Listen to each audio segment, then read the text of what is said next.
para México, 1846 había sido un año de amarga derrota. Las fuerzas del general Zachary Taylor habían arrollado al ejército mexicano en Texas y habían cruzado el río Bravo. Hubo pérdidas adicionales.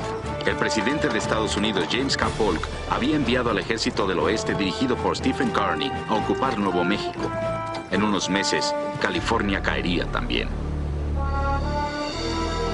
Pero para México, 1846 sería también el año en que regresaría del exilio el expresidente Antonio López de Santa Anna. Muy pronto, Santa Anna se enfrentaría a Zachary Taylor sobre un llano estéril y azotado por el viento en la batalla de la Angostura. Polk abriría un segundo frente invadiendo a México por el océano. De ser necesario, atacaría el corazón mismo del país, nada menos que la Ciudad de México, los míticos Salones de Moctezuma. La guerra entre los Estados Unidos y México, 1846-1848.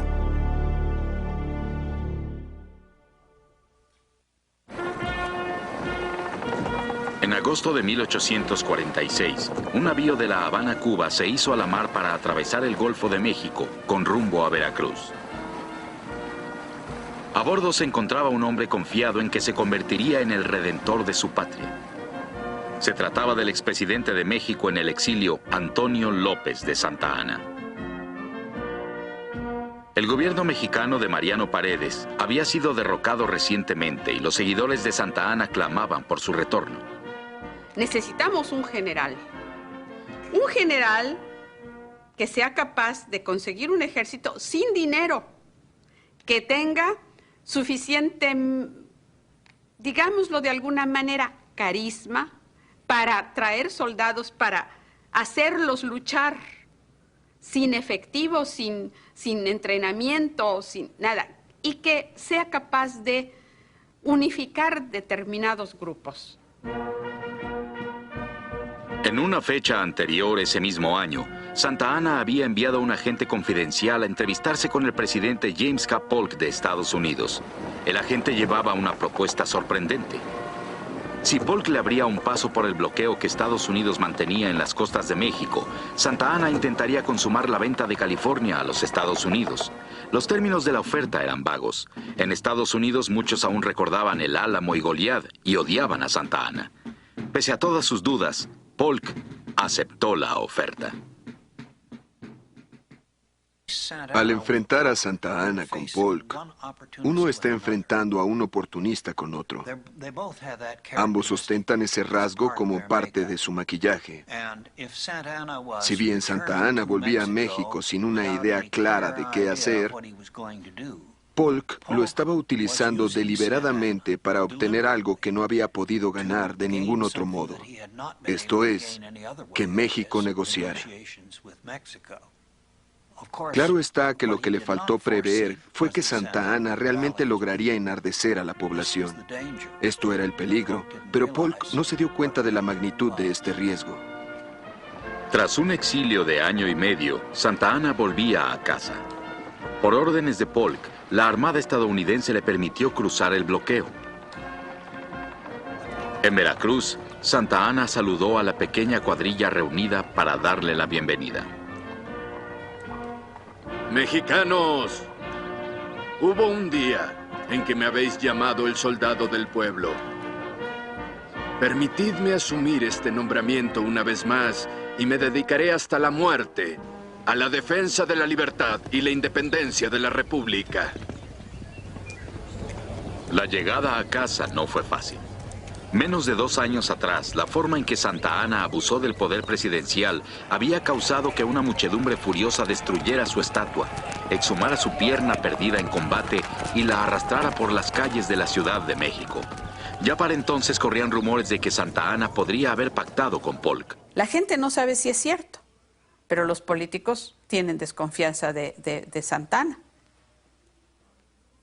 Y esta es un punto vulnerable más para México, porque van a tener desconfianza los políticos en el el general en jefe del ejército mexicano. Cosa muy grave en un estado de guerra. A pesar de todo, Santa Anna se había convertido en el único hombre capaz de unificar al país y rechazar la invasión estadounidense. En diciembre de 1846, a solo 3 meses de su retorno del exilio, lo eligieron presidente de México, una vez más.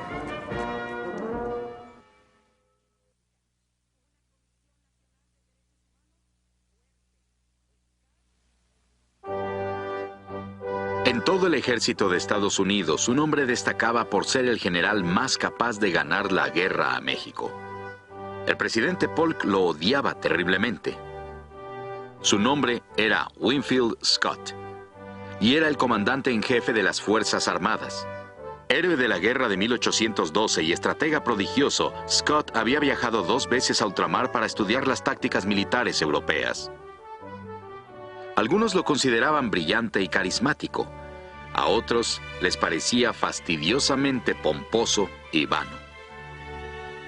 Ulysses Grant observaría en una ocasión que el general siempre vestía todo el uniforme permitido por la ley. Técnicamente era un soldado mucho más pulido que Taylor. Pero en contraste con el apodo de Taylor, viejo Zack, rudo y alerta, a Scott desafortunadamente se le conocía como el viejo de las galas y las plumas, pues adoraba la parafernalia militar. Además lo apasionaban los uniformes. También le gustaba tener a todo su personal a su alrededor. Así que cuando se metía en problemas, a la gente le encantaba verlo mortificado. Para el otoño de 1846, Polk estaba convencido de que necesitaba abrir un segundo frente contra México. Le hacía falta un comandante. En lo personal, Polk detestaba a Scott, y en lo político, le temía. Scott era miembro del partido opositor los Whig. Polk mantuvo a Scott tras un escritorio en Washington tanto tiempo como le fue posible, pero ahora el presidente requería su talento de soldado. No sin titubear, Polk encomendó a Scott el mando de la operación. Estaba tan agradecido y tan afectado que casi rompe en llanto. Aparentemente, cuando se retiró era el hombre más complacido que había visto yo en mucho tiempo, James K. Polk. Desde un principio, Winfield Scott había señalado que solo una campaña mayúscula contra la propia Ciudad de México forzaría a los mexicanos a capitular. Lo haría como Cortés derrotó a los aztecas, desembarcando un ejército en la costa de Veracruz y avanzando 400 kilómetros a través de las montañas hasta la capital. Scott sabía que debía actuar rápidamente.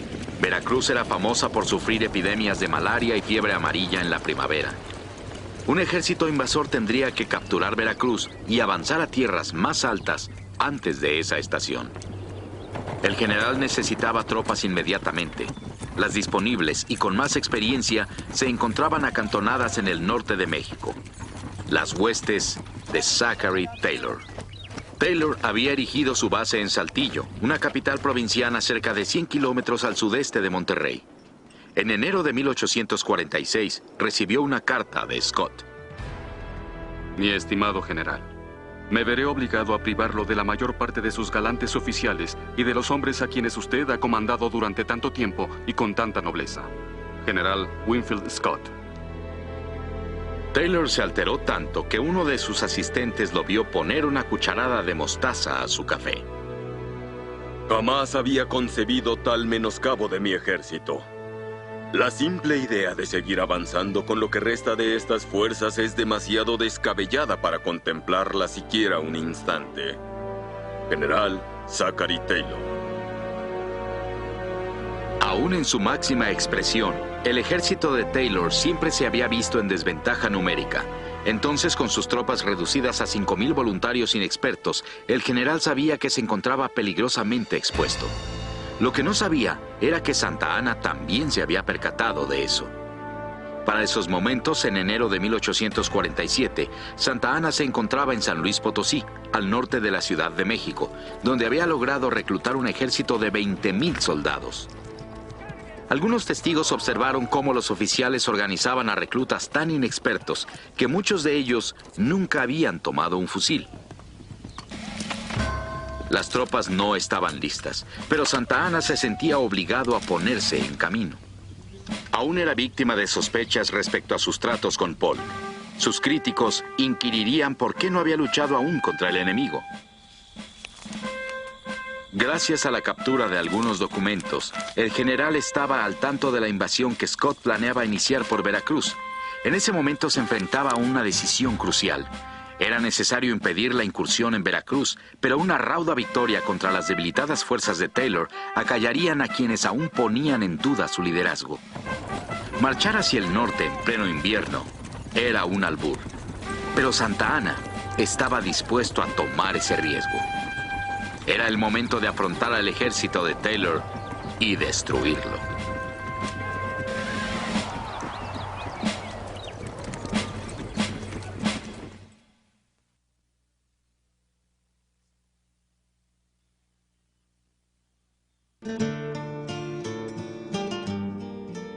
Saltillo está situada en la ladera de una montaña. La catedral ocupa uno de sus lados. Sus 15 campanas doblan dulcemente. Tras una marcha dura y polvorienta, entramos con bombo y platillo. Las miradas de los mexicanos se clavaban como dagas y seguramente las tenían, pero no se atrevían a blandirlas contra nosotros. Teniente John James Peck. Cuando los norteamericanos llegan a Saltillo, a fines de 1846, la gente de la ciudad lo recibe muy fríamente. Todo mundo cierra las puertas de sus casas, ponen crespones o moños negros en señal de luto por los soldados mexicanos que han muerto en Monterrey, y las tropas entran y se ubican en el centro de la ciudad. Durante la ocupación estadounidense de Saltillo, los soldados y los civiles fueron acostumbrándose unos a otros.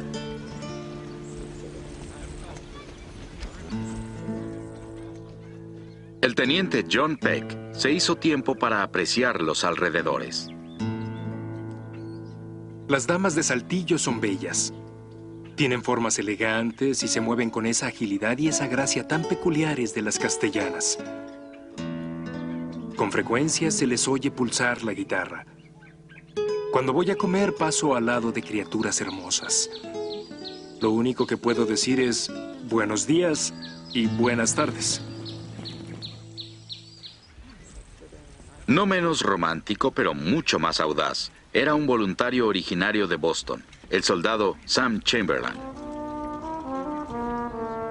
Cuando niño, Chamberlain quería estudiar teología, pero en lugar de eso se convirtió en un pícaro autoproclamado que amaba las riñas y las hembras por igual.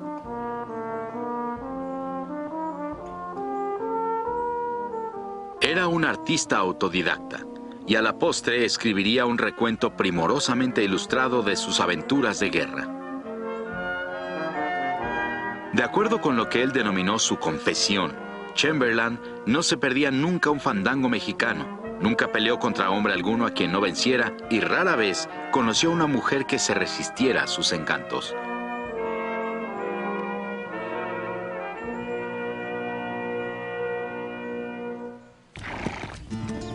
Pero Chamberlain era también un observador minucioso, y en sus memorias describió incidentes aterradores de la violencia de la guerra. En la rutina de la vida de la ocupación, la muerte se presentaba súbitamente, sin previo aviso.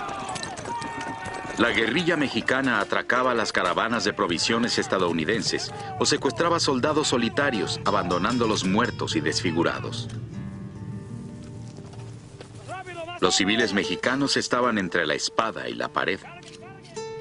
Muchos de los pobladores de los municipios pequeños y de los ranchos, de las haciendas y las granjas, sufrían los ataques de la guerrilla mexicana, porque a veces se sospechaba que estaban ayudando al ejército norteamericano. Y bueno, a veces también los norteamericanos atacaban, incendiaban, arrasaban a los ranchos, porque pensaban que estaban ayudando a los guerrilleros, de tal manera que era una situación en la que no podían ganar.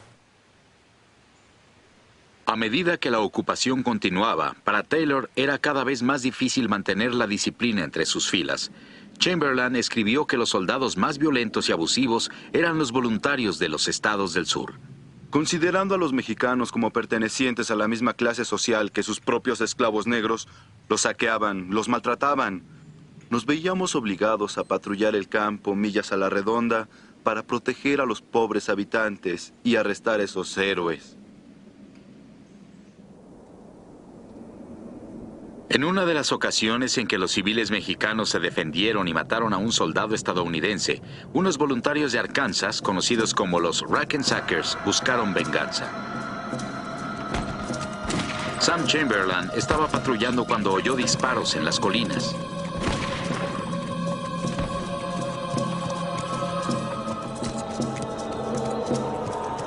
El llanto de mujeres y niños llegó a nuestros oídos desde una cueva al fondo de un barranco.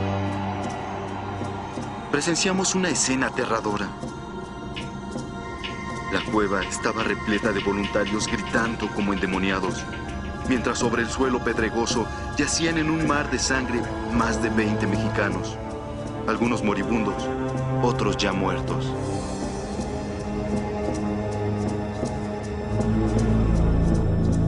Taylor se puso furioso por la masacre y ordenó que los Rackensackers regresaran a casa en deshonra. Pero antes de su partida, los vigías estadounidenses informaron que un enorme ejército mexicano se acercaba desde el sur.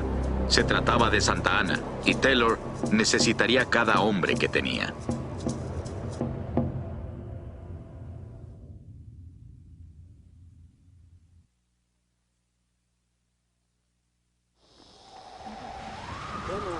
A mediados de febrero de 1847, durante 3 semanas, Santa Ana y su ejército habían sufrido jornadas agonizantes marchando hacia el norte, atravesando campos desolados.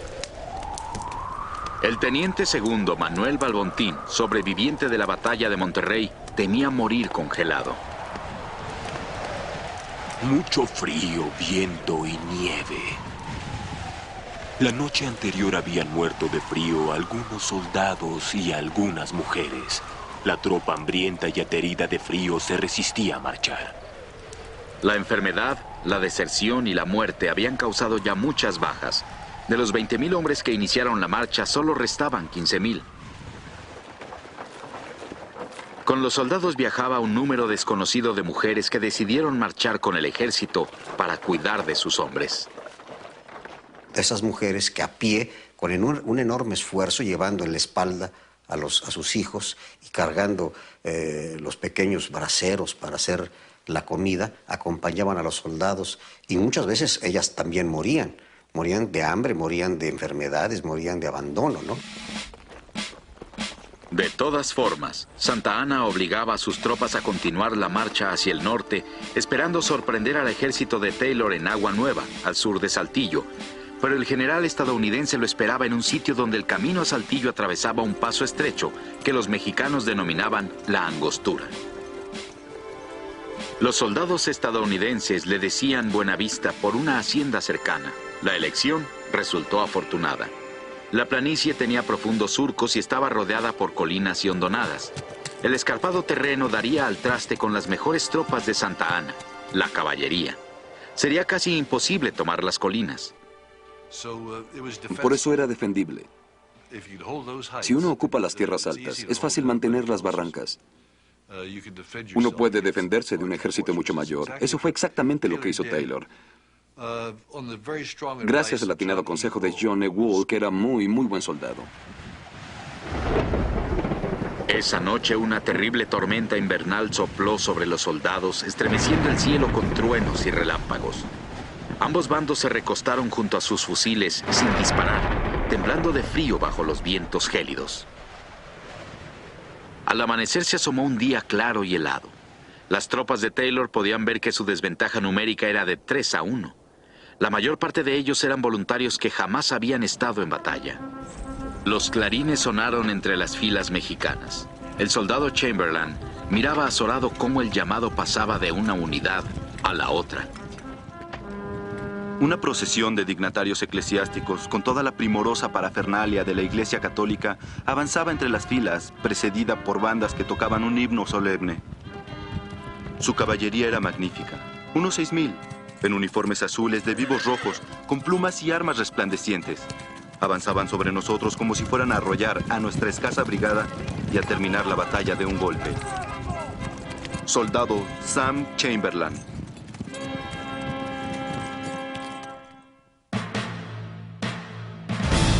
Al alba, Santa Anna lanzó su ataque. Las tropas mexicanas comandadas por el general Manuel María Lombardini aparecieron por una amplia cañada y atacaron la línea estadounidense. Rompiendo las filas de los norteamericanos, el ejército mexicano tomó la ofensiva y arrasó la planicie hacia el este. Los soldados mexicanos avanzaron al pie de las montañas y rodearon a las tropas estadounidenses para cerrarles el camino por la retaguardia. En lugar de lograrlo, hallaron los rifles del Mississippi al mando del coronel Jefferson Davis. Ese regimiento se había unido a otro de Indiana para crear una formación abierta en B. A medida que las tropas mexicanas cargaban, los soldados estadounidenses los hacían trizas. Más tarde ese día, Santa Anna llamó a sus reservas y ordenó un asalto masivo.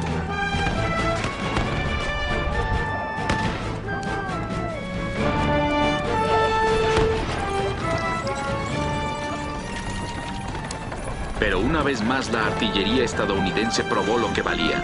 Las baterías dispararon contra las tropas mexicanas, derramando una mortal lluvia de metralla y municiones. El ataque mexicano se detuvo. Al caer la noche, ambos lados estaban exhaustos. Muchos se fueron a dormir preguntándose cómo sobrevivirían un día más. La noche del 23 debe haber sido una velada bastante impresionante para Taylor, sentado ahí en Buena Vista,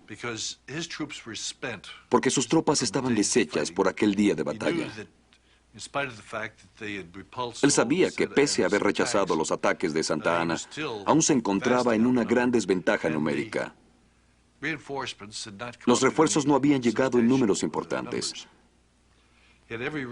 Tenía toda la razón al sentir que el día siguiente sería muy, muy duro. Al amanecer, los soldados norteamericanos atisbaron el campo de batalla. El ejército mexicano había desaparecido. Se retiran a Agua Nueva y Santa Anna menciona en su parte militar escrita sobre el campo de batalla que lo hace porque los soldados están muy cansados, porque tienen 2 días de no probar alimento, no han podido comer durante la batalla y tienen pues también casi 2 días de no probar ni siquiera agua, no haber tomado agua. Entonces él decide regresar a Agua Nueva y piensa, según menciona, volver a atacar días después. En realidad no lo hace. Para Santa Anna, aquel triunfo tan cierto que se antojaba el día anterior había sido una ocasión desperdiciada. El campo pertenecía a Zachary Taylor y a su ejército de voluntarios. Sería la última batalla de Taylor en esa campaña. Una victoria que lo convertiría en héroe en su hogar. No obstante, las bajas estadounidenses en la Angostura fueron las más numerosas que tuvieron en toda la guerra. 659 hombres muertos o lesionados. Al ejército mexicano le fue mucho peor. Más de 1,600 bajas. La hilera de soldados heridos se extendía más allá de Agua Nueva. Al caer la noche, muchos se enfrentaban a un destino fatal. Esos hombres abandonados en medio del desierto, revolcándose en su sangre, tiritando de frío, con una sed devoradora, manifestaban en su rostro lívido la horrible calma de la desesperación. A su vista se presentaban ya los coyotes y perros que esperaban el momento de empezar su espantoso banquete. Guillermo Prieto.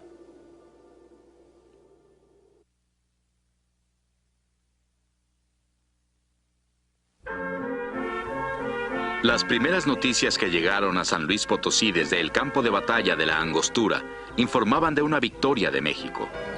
La gente se regocijaba en las calles y las campanas de la catedral convocaban a misas de acción de gracias. Pero cuando regresaron los restos del ejército destrozado de Santa Anna, la verdad era más que evidente. La marcha hacia el norte había sido desastrosa. El viaje de regreso fue peor aún.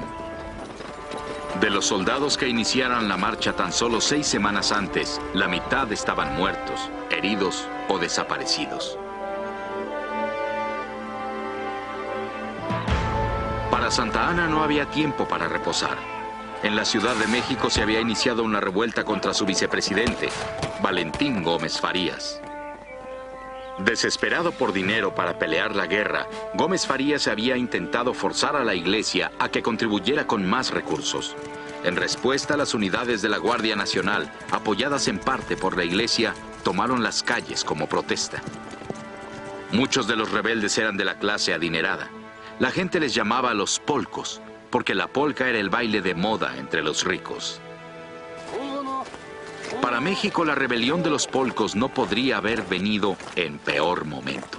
La posibilidad de salvación de un esfuerzo común, conjunto de los diferentes grupos políticos de México, se ha ido. Entonces ahora todo es posible. Obviamente lo que está de peligro inminente es la salvación misma de la paz, la supervivencia del país como nación. Eso es lo que está ahí de por medio. Además de que el gobierno estaba a punto de ser derrocado, México se encontraba frente a otra crisis. En la costa de Veracruz, el general Winfield Scott se preparaba para iniciar otra invasión del país. 10,000 soldados de Estados Unidos divisaban la playa ansiosamente. Sería el primer desembarco anfibio que intentarían los Estados Unidos. La operación era arriesgada. Las consecuencias de un fracaso serían devastadoras. Scott sabía asimismo que las probabilidades en su contra eran abrumadoras. Tenía que desembarcar un ejército en Veracruz,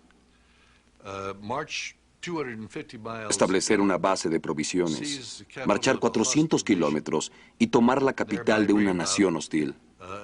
De ese modo conquistaría la paz, no conquistaría una nación. Claro que eso es una lista de órdenes bastante larga. Y como dije antes, prácticamente era una misión sin precedente en la historia. En Veracruz, el comandante general Juan Morales pidió refuerzos a la Ciudad de México. Pero el gobierno no podía responder. La revuelta de los polcos había paralizado a la capital. ¿Qué delirio se habría apoderado de los mexicanos para provocar una guerra fratricida cuando un enemigo extranjero se enseñoreaba de nuestras ciudades y pisaba orgulloso el territorio nacional? Veracruz se resignaba con su suerte. Manuel Pairo. Por la mañana del 9 de marzo de 1847, el día amaneció claro y tranquilo. Scott decidió que había llegado la hora. Los soldados de Estados Unidos saltaban de las cubiertas de los barcos de transporte a las lanchas que Scott había diseñado para el desembarque. Atiborrados, hombro con hombro, los hombres se daban ánimos para lo que aseguraban sería una batalla terrible en la playa. A las 5:30 de la tarde, un disparo retumbó desde el navío almirante de Scott. La invasión había comenzado.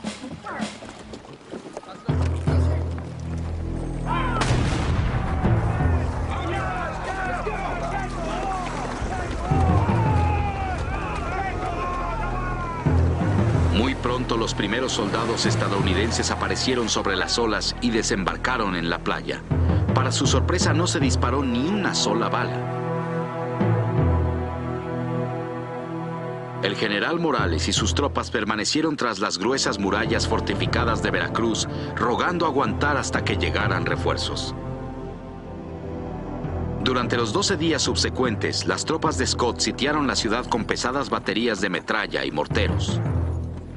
El 22 de marzo, Scott envió un ultimátum al general Morales. Morales se rehusó a capitular.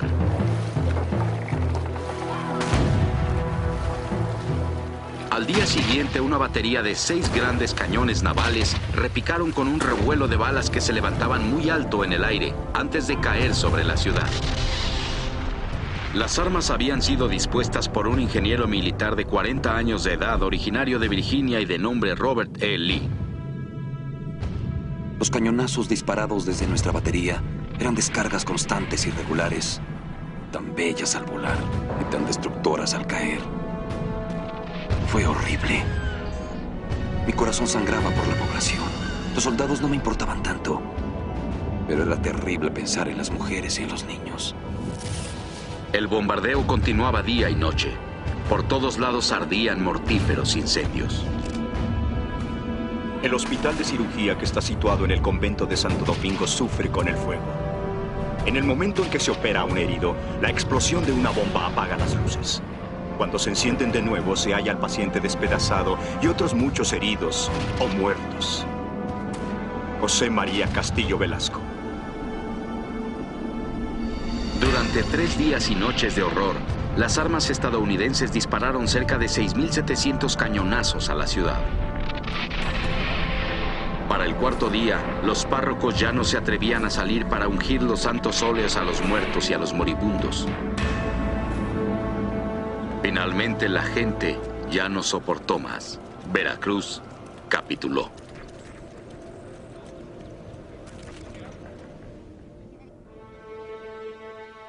En la Ciudad de México, la prensa satírica criticaba al gobierno y a la incapacidad del ejército para repeler la invasión de los estadounidenses.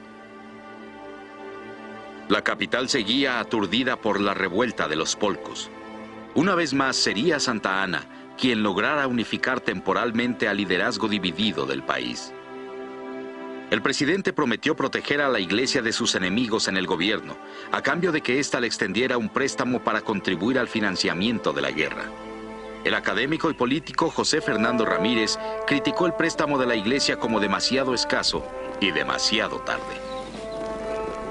Con esta suma se habrían rescatado infaliblemente 2 meses antes, salvando a Veracruz y nuestra nacionalidad, a la vez que habrían ahorrado los 300,000 pesos que emplearon en una guerra civil que tanto nos va a costar. Para entonces, Santa Anna se enfrentaba a una amenaza adicional y aún más seria. El general Winfield Scott y su ejército pronto estarían marchando hacia la capital.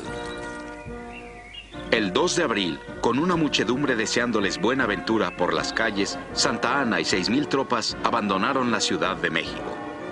Antes de su partida, Santa Anna emitió una proclamación pública, palabras con las que esperaba unir a la nación de una vez por todas. Mexicanos, Veracruz clama venganza. Seguidme y lavemos las máculas de su deshonra. Para nuestra vergüenza se dice que, con nuestros interminables desacuerdos, nosotros mismos sembramos el germen de este deplorable infortunio. Mexicanos, la causa de la nación es infinitamente justa, aunque Dios parezca habernos abandonado. La hora del sacrificio ha sonado. Vuestro destino es el destino de la nación. El destino de ella no está en manos de los norteamericanos, sino en las vuestras.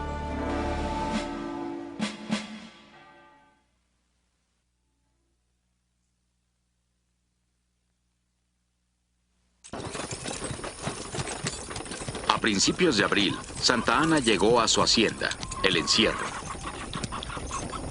Tiempo atrás, en El Encierro, Santa Anna se había refugiado del mundo de la política y de la guerra. Ahora se convertiría en su base militar. La propiedad se encontraba a 115 kilómetros de Veracruz por la carretera nacional, directamente en el camino por el que avanzaba el ejército de Scott. Aquí en sus tierras, Santa Anna planeaba arremeter contra la invasión de Estados Unidos y obligar al ejército de Scott a que se replegara a la costa, donde la fiebre amarilla haría el resto del trabajo. No muy lejos de su hacienda, en las sinuosas colinas cercanas al pueblo de Cerro Gordo, Santa Anna aprestó a 12,000 hombres. De ese modo, las fuerzas mexicanas bloquearon el camino hacia la Ciudad de México. En ese punto, la carretera pasaba entre empinadas montañas por un lado y una barranca que terminaba en un río por el otro. Está en una posición elevada. Los flancos están bien protegidos por el río a la derecha y supuestamente por terreno impenetrable a la izquierda. Creo que haber seleccionado ese terreno fue casi magistral. La posición era fuerte, pero las tropas no estaban bien situadas. Los oficiales de Santa Anna le advirtieron que el enemigo podría intentar rodearlos. Uno de los más experimentados ingenieros del general, el teniente coronel Juan Cano, recomendó instalar la artillería en una colina cercana llamada La Atalaya. Santa Anna ridiculizó la sugerencia.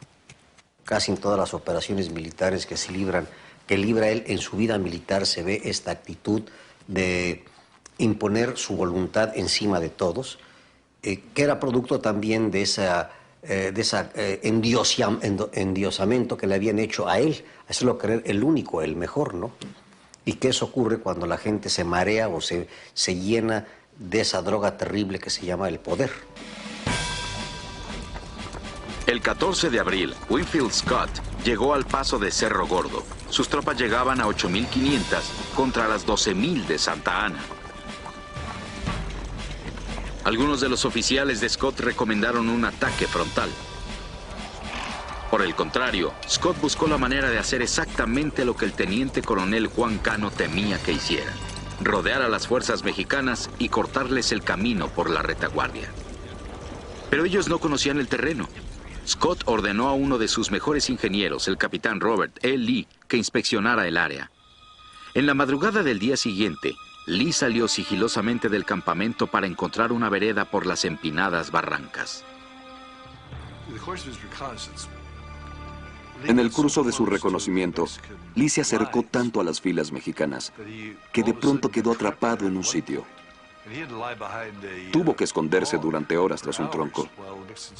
Mientras los mexicanos charlaban y bebían, sentados sobre el mismo tronco tras el cual él se escondía. Por poco perdemos un buen soldado en ese lugar. Pero la información que trajo como resultado de eso era extremadamente valiosa. Los esquemas de Lee mostraron a Scott que había un modo de rodear el flanco mexicano. Esa noche, Scott ordenó instalar cañones exactamente sobre la colina que Santa Ana se rehusó a fortificar, la Atalaya. A las 7 de la mañana, la batería estadounidense situada en la Atalaya abrió fuego, tomando a las tropas mexicanas por completa sorpresa. Todas nuestras fuerzas se lanzaron a una lucha cuerpo a cuerpo y nos enfrentamos a los mexicanos a punta de bayoneta. Aquí, por un solo breve minuto, siguió un tipo de lucha que espero no volver a ver jamás. Me parecía ver asesinatos al ver a los hombres clavándose bayonetas los unos a los otros en el pecho. Soldado Upton. Antes de las 10 de la mañana, la lucha había terminado. Los soldados estadounidenses tomaron más de 3.000 prisioneros mexicanos. 11 años antes, Santa Ana había sido capturado en Texas. Desesperado por evitar caer en manos enemigas una vez más, se precipitó al lugar más seguro en el que él podía pensar, su hogar en el encierro. Pero el fuego de la caballería estadounidense lo obligó a cambiar de rumbo y a correr hacia donde fuera que encontrara un sitio donde esconderse. Santa Ana, primer jefe de nuestra nación y de nuestro ejército, que hacía algunas horas que acababan de ver erguido y orgulloso, ahora humillado y confundido, buscaba entre los infelices un abrigo donde refugiarse. Los soldados de Estados Unidos encontraron el carruaje de Santa Ana y una prótesis de pierna que aún tenía la bota puesta. Las noticias del descubrimiento se esparcieron rápidamente. Llegaron a Estados Unidos, donde se puso de moda usar miniaturas de la pierna como recuerdo. Para el general Scott, la victoria parecía total. México, escribió, ya no tiene ejército. Bueno, Cerro Gordo debió haber terminado la guerra. De haberse tratado de una nación menos decidida o de un presidente menos decidido que Santa Ana. Probablemente cualquiera en su sano juicio hubiera buscado la paz después de eso. El ejército mexicano estaba destruido. El camino a la Ciudad de México estaba libre. Santa Ana había sufrido una de las derrotas más graves de toda su vida, pero aún así no se rendía. Antes aún de que el mensaje de Scott arribara a Washington, el general mexicano ya estaba reorganizando los restos desperdigados de su ejército. Era capaz de desafiar todos esos retos increíbles. Entonces dice, bueno, tengo que defender el Valle de México, la Ciudad de México. Y parte. Y parte para hacer lo imposible. Para Santa Ana, el desastre de Cerro Gordo ya no era más que un recuerdo. La defensa de la Ciudad de México le daría una nueva oportunidad de probar que era el soldado del pueblo. Pasaría mucho tiempo antes de que la guerra llegara a su fin.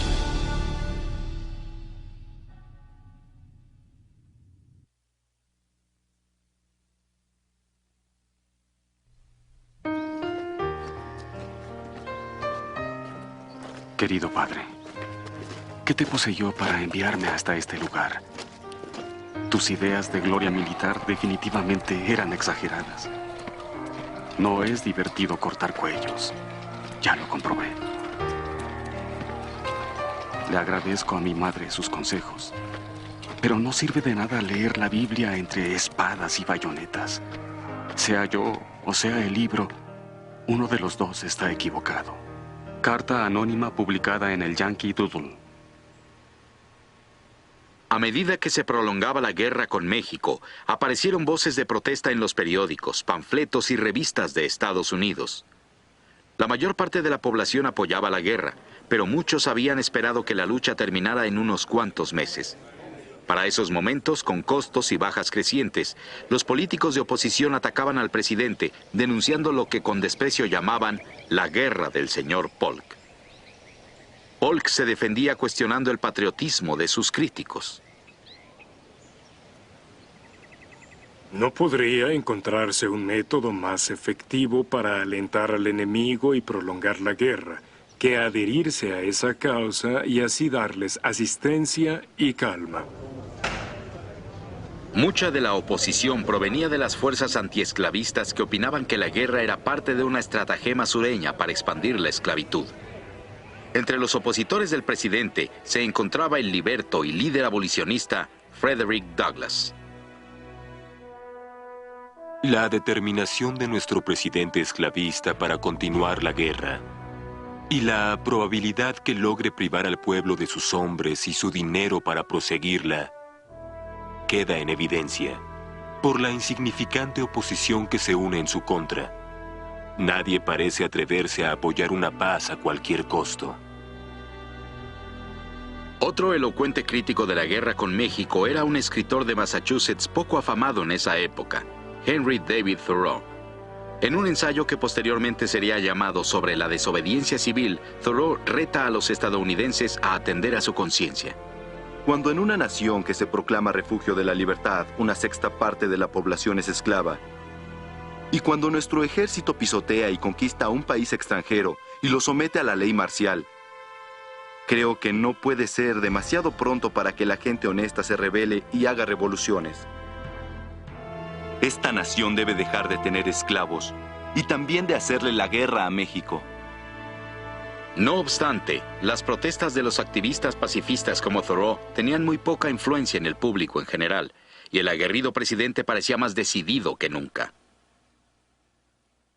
Declaré al gabinete que no hay alternativa alguna sino el mover más vigorosamente nuestras armas sobre México. Yo no solo marcharía hacia la Ciudad de México, sino que perseguiría al ejército de Santa Anna por doquier y lo capturaría o lo destruiría.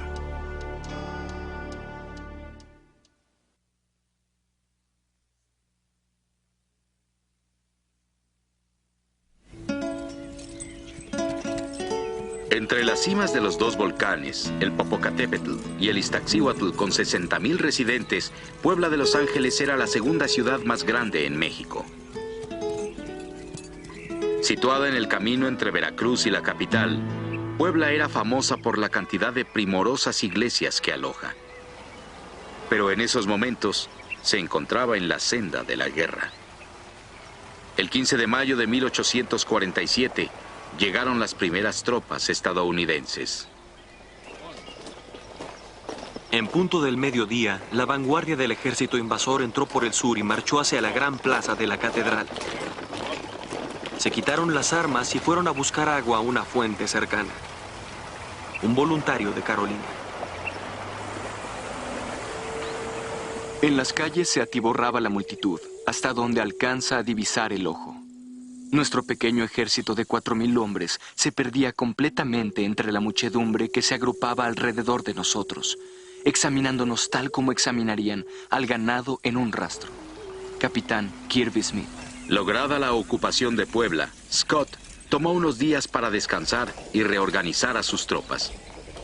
Algunos aprovecharon la oportunidad para pasear por las calles de la hermosa y antañona ciudad. Muchos presbiterianos de Nueva Inglaterra o metodistas de Ohio estaban azorados por la opulencia de algunas de las iglesias poblanas. Y en Cholula, en las afueras de Puebla, los soldados estadounidenses se maravillaban al ver una gigantesca pirámide que contaba ya más de 1000 años de historia, la cual fue construida por los toltecas para adorar a su dios Quetzalcóatl. Más tarde, los españoles construyeron una iglesia católica en la cúspide. Muchos soldados habían leído acerca de Cholula en un libro muy famoso de la época llamado La Conquista de México, escrito por William Prescott. Muchos soldados llevaban copias del libro. Lo usaban como algo parecido a una guía y querían visitar todos los sitios con los que se identificaba a Cortés, según habían leído en el libro de Prescott.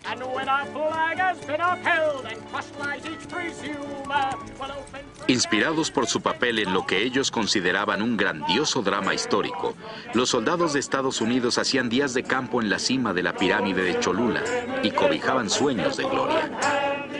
Conquistar a los descendientes de los conquistadores españoles y erguir la bandera de nuestra joven república sobre un palacio de gobierno construido sobre las ruinas de los palacios de Moctezuma.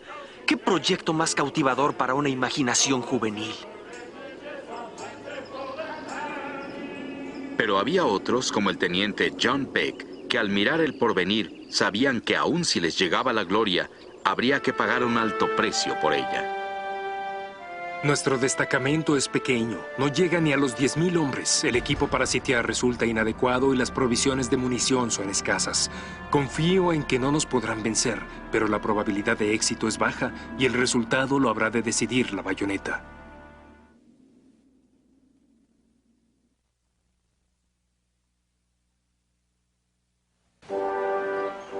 En abril de 1847, el presidente James K. Polk tomó una de las decisiones más importantes de la guerra. Enviaría a un diplomático para que viajara con el ejército de Winfield Scott. Su nombre era Nicholas Trist y era el segundo al mando en el Departamento de Estado. Había desempeñado el puesto de cónsul de Estados Unidos en Cuba y hablaba español con fluidez. Trist también tenía buenos contactos en Washington. Estaba casado con la nieta de Thomas Jefferson y había sido un colaborador cercano de los presidentes Andrew Jackson y James Madison. La tarea del diplomático consistía en lograr lo que la invasión no había sido capaz de hacer realidad, una negociación exitosa con México. Desgraciadamente, era un hombre muy irritable y tenía un temperamento bastante explosivo. Más aún, era un escritor compulsivo y escribía despachos y cartas muy largos, en los que decía muchas cosas que hubiera sido mejor callar. El 6 de mayo de 1847, Nicholas Trist desembarcó en Veracruz. Casi de inmediato se las arregló para ofender a Winfield Scott. Trist envió a Scott una propuesta en sobre lacrado con instrucciones de entregarla a un oficial mexicano. Sin embargo, Trist no se molestó en informarle los detalles de la propuesta al general Scott y este se encolerizó ante la idea de que pasaban por encima de él. El secretario de Guerra se propone degradarme al requerir que yo, quien está al mando de este ejército, le haga reverencias a usted, el jefe de empleados del Departamento de Estado. La cuestión de si ha de firmarse o no un armisticio es, sin lugar a dudas, un asunto de naturaleza militar que necesariamente concierne al comandante de las fuerzas invasoras. La seguridad de este ejército no merece menos que eso. General Winfield Scott. Trist demoró 6 días en redactar su respuesta y se extendió 30 páginas. El rumbo que nuestro gobierno ha decidido seguir es el que cualquier hombre con el mínimo sentido común hubiera dado por sentado que debería tomarse. Y no el que decida seguir usted con su exuberante ostentación ni con su imaginación cultivada en demasía. Si usted osa dirigirse a mí en ese tono una vez más, o si vuelve a usar una sola frase falta de cortesía, habré de devolver esas órdenes e instrucciones con todo el desprecio y toda la indignación a que usted se hace merecedor. Durante más de un mes, Scott y Trist rehusaron dirigirse la palabra y la propuesta de paz se quedó sin entregar. Frustrado, Trist decidió solicitar a un diplomático inglés que entregara el documento a Santa Anna. Para esos momentos, Santa Anna ya estaba de vuelta en la Ciudad de México, pero su posición no le permitía responder a la propuesta. El Congreso mexicano había legislado que, so pena de condena por traición, se prohibía que cualquier oficial negociase con los Estados Unidos. La medida tenía una dedicatoria especial para Santa Anna. Santa Anna enfrentaba una creciente oposición de sus propios generales. Había quien lo acusaba de vender el país o de estar dispuesto a venderlo a los estadounidenses. Considerando la historia previa de Santa Anna, esta no era una sospecha descabellada, pues Santa Anna siempre estaba al acecho de la mejor oportunidad. Esa es una situación muy curiosa, ¿no? Por un lado existe el temor a una figura importante como era Santa Anna, de que él pudiera convertirse en un dictador declarado y borrar de un solo plumazo al Congreso. Pero también sabían que no había, es decir, ¿quién era la única persona que podía aglutinar los esfuerzos finales del país? Pues volvían a Santa Anna. En Puebla, la guerra privada entre Nicholas Trist y Winfield Scott estaba a punto de concluir. A fines de junio, Trist enfermó de disentería, poco después de enviarle a Scott una carta de reconciliación. La comunicación satisfizo a Scott, quien respondió con un presente para el diplomático doliente. Mi estimado señor, al revisar mis repisas, me encontré una caja de mermelada de guayaba que el médico quizá le permita hacer parte de su dieta. Afectuosamente, Winfield Scott. Cuando Trist se recuperó y los dos personajes finalmente se vieron frente a frente, descubrieron mucha afinidad y no tardaron en entablar una entrañable amistad. Pero Scott enfrentaba entonces una profunda crisis. Los canales de abastecimiento de su ejército tenían que cruzar 320 kilómetros de sierra para llegar desde Veracruz. Las caravanas que recorrían la carretera nacional sufrían ataques constantes a manos de bandidos y guerrilleros. La solución que encontró Scott fue tan simple como audaz. Cortó sus canales de abastecimiento hacia la costa. A partir de entonces, su ejército sobreviviría por otros medios. La decisión asombró a un viejo conocido que seguía el curso de la campaña de Scott desde la lejanía. El duque de Wellington, el vencedor de la batalla de Waterloo contra Napoleón. Scott está perdido. El éxito se le ha subido a la cabeza. Ni puede tomar la Ciudad de México, ni puede replegarse a su propia base. No abandonará México sin permiso de los mexicanos. Para Scott, sin embargo, como 300 años antes para Cortés, que quemó sus navíos en Veracruz, no habría marcha atrás. El 5 de agosto de 1847, Scott ordenó a su ejército iniciar la marcha hacia la Ciudad de México. Decidí dejar de depender de Veracruz y convertir a mi ejército en una maquinaria autosuficiente. Era menester desenvainar y avanzar espada en mano hacia nuestro objetivo.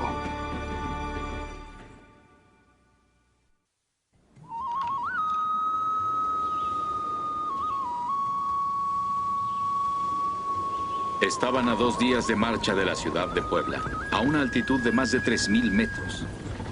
Al día siguiente, los soldados del ejército de Winfield Scott divisarían el Valle de México.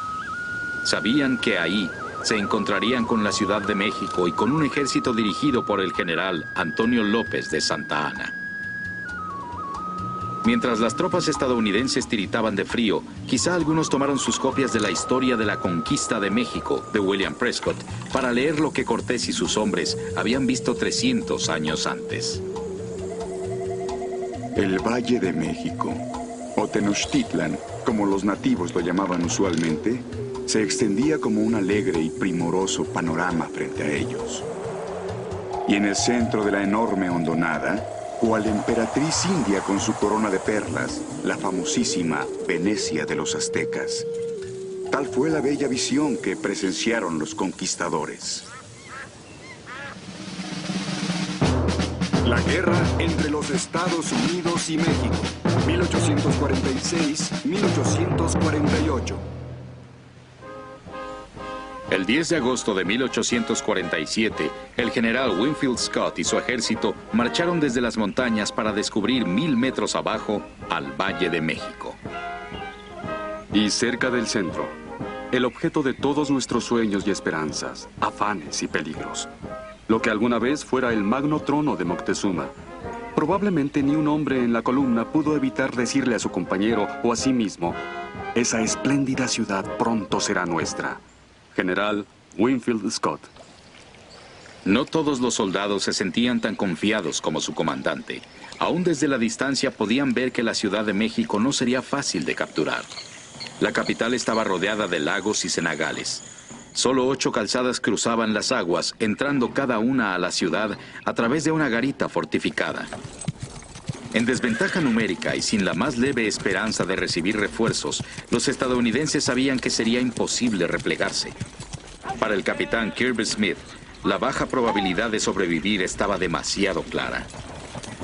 10,000 hombres para conquistar una ciudad de casi 300,000 habitantes. Lo haremos, pero quizá paguemos un precio muy alto. México ha de caer, o todos habremos de encontrar una tumba.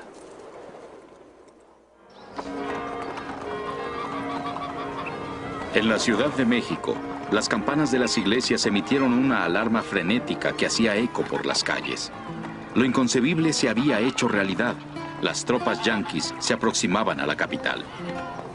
Desde su retorno de Cerro Gordo, Santa Anna había trabajado fervientemente para reconstruir su ejército. Las campanas se fundieron para hacer cañones y los roperos fueron saqueados en busca de viejos mosquetes. Miles abandonaron sus empleos para unirse a la Guardia Nacional, el orgullo de la ciudad. Mi batallón estaba formado por albañiles, sastres, carpinteros. En una palabra, artesanos. Se llamaba el Batallón de la Independencia. Nuestras armas eran pobres porque, siendo trabajadores, solo podíamos comprar viejos fusiles. Soldado perfecto Falcón. Entre nuevos reclutas y veteranos leales, Santa Anna se las arregló para articular un ejército de más de 25,000 hombres. La mayor parte de las tropas fue situada en puntos estratégicos alrededor de la ciudad. El resto se enfrentaría a los yanquis al este de la capital, en El Peñón, una colina prominente que dominaba la vista de la carretera nacional. Los gritos y vítores llenaban el aire mientras 7,000 hombres de la Guardia Nacional, bajo el mando personal de Santa Anna, marchaban hacia el Peñón para defender a la ciudad y a la nación. Por donde quiera se escuchaban vivas al ejército, al general Santa Anna, a la República. Las familias corren por las calles al lado de la tropa. El hermano se arranca de los brazos del hermano. La esposa sigue en la formación y marcha al lado de su consorte. La amante ruborosa, fingiendo tranquilidad, pero la traiciona el llanto. La madre observa y solloza, ruega porque amparen a su hijo. Las bendiciones y las súplicas se confunden con el sonido monótono de las bandas militares. Guillermo Prieto. El 12 de agosto, el avance de los estadounidenses llega a un crucero 50 kilómetros al este de la Ciudad de México. Pero para sorpresa de Santa Anna, Scott eludió el Peñón por completo, rodeando la ciudad hacia el sur. Es un movimiento crucial clásico. Ha sacado de su posición a los mexicanos sin disparar una sola bala. Y ese es el genio de Scott en esta guerra, su habilidad de hacerlo. Santa Anna recuperó rápidamente la formación de su defensa, situando a 20,000 soldados en una línea de 8 kilómetros entre Scott y la ciudad. Al este de las tropas de Scott se encontraban cenagales, pantanos y lagos. Hacia el oeste se encontraba un terreno impenetrable de lava endurecida, una tierra de nadie hecha de rocas filosas llamado el Pedregal. Con ello, Santa Anna bloqueó el acceso del ejército estadounidense a la capital. La estrategia podría haber funcionado, excepto por las acciones de uno de los rivales de Santa Anna. El general Gabriel Valencia era ambicioso y poderoso, y veía la victoria en el campo de batalla como su camino a la presidencia. Contraviniendo sus órdenes, avanzó a una posición cercana al pueblo de Contreras. De ahí, Esperaba enfrentarse a las huestes estadounidenses y ganarse la gloria. Valencia creía que su flanco estaba protegido por lo que todos sabían eran los terrenos impenetrables del Pedregal. Pero el 19 de agosto, el incrédulo general mexicano vio a 3.500 tropas de Estados Unidos aparecer de la lava volcánica. Por órdenes de Scott, Robert E. Lee había encontrado una forma de cruzar. Entonces Valencia estaba en peligro de que le cortaran el acceso al grueso del ejército mexicano. Desesperado, solicitó refuerzos. Pero Santa Anna se rehusó. Valencia es un mequetrefe insubordinado, dijo Santa Anna. Dejen que desperdicie sus armas y se repliegue. Esa noche, las tropas estadounidenses idearon un plan audaz. Un ataque sorpresa sobre la retaguardia de Valencia. Alguien necesitaba cruzar el Pedregal y regresar con más tropas. Robert E. Lee se ofreció para la tarea. Durante toda la noche, sin más luz que la de los relámpagos y la de una tenue linterna, Lee se abrió camino a través del traicionero terruño de lava y trajo refuerzos. Scott llamó a aquello el más grande acto de valor físico y moral realizado por alguien en toda la campaña. Al amanecer del 20 de agosto, las tropas estadounidenses lanzaron su ataque.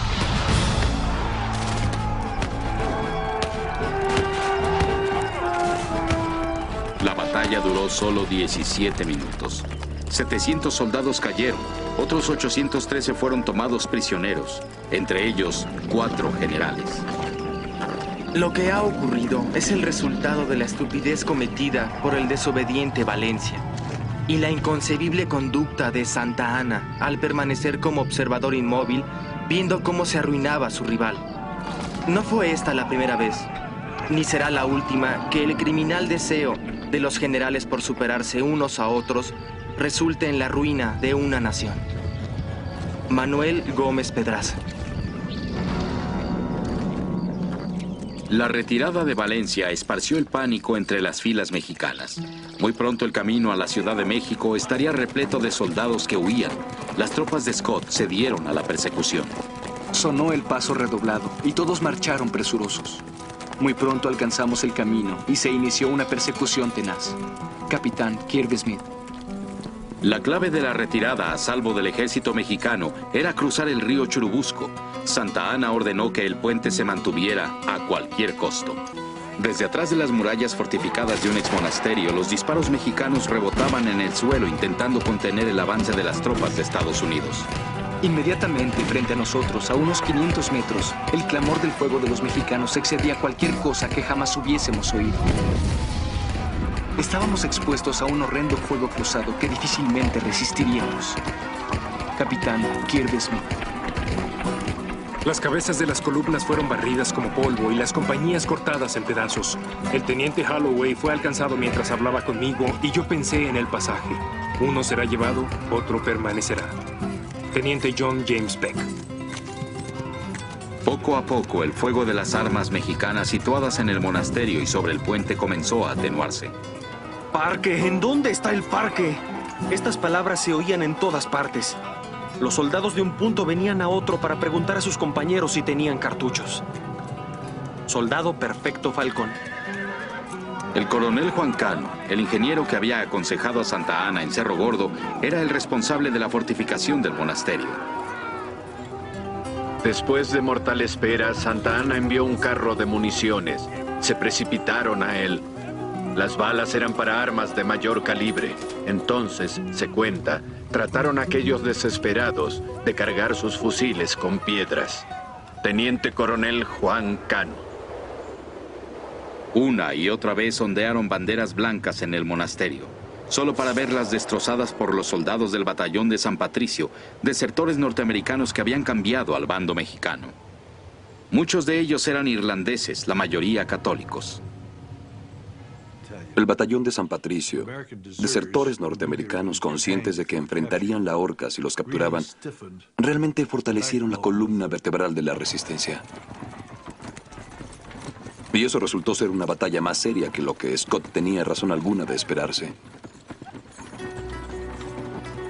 Fue muy costosa porque Scott no podía. Realmente no tenía un solo hombre que perder en esta campaña. Para entonces le quedaban unos 8,000 efectivos. Después de más de 3 horas de fiero combate, las fuerzas de Scott abatieron a los defensores doblegándolos a punta de bayoneta.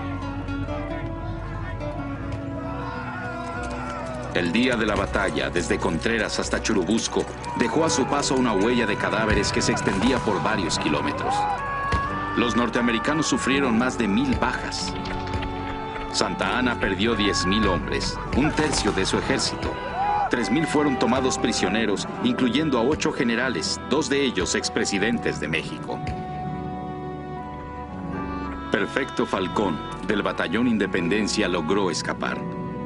Para él, no habría más lucha. Entramos a la ciudad y yo me cambié la ropa, dejando atrás los pantalones azules con franjas amarillas. Y me fui a casa a relatar todo lo que había sucedido. Perfecto Falcón. Una vez más, su ejército había sido quebrantado y obligado a replegarse. Aún así, Santa Anna buscaba el modo de mantenerse al mando. Esa misma noche, envió mensajeros a la base de Scott para proponer una tregua. Scott aceptó. Dispuesto a dejarle a esta república, que no tiene ningún valor inmediato para nosotros, algo de lo que pudiera estar orgullosa, detuve a nuestras victoriosas huestes en las puertas de la ciudad.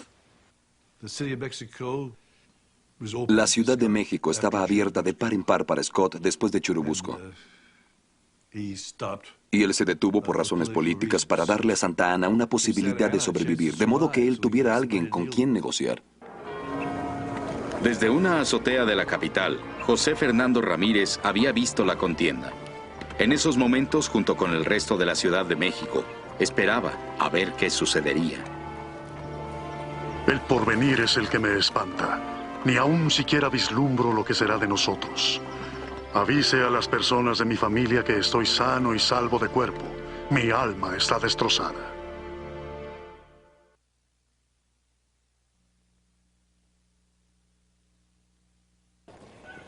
La lucha se había detenido.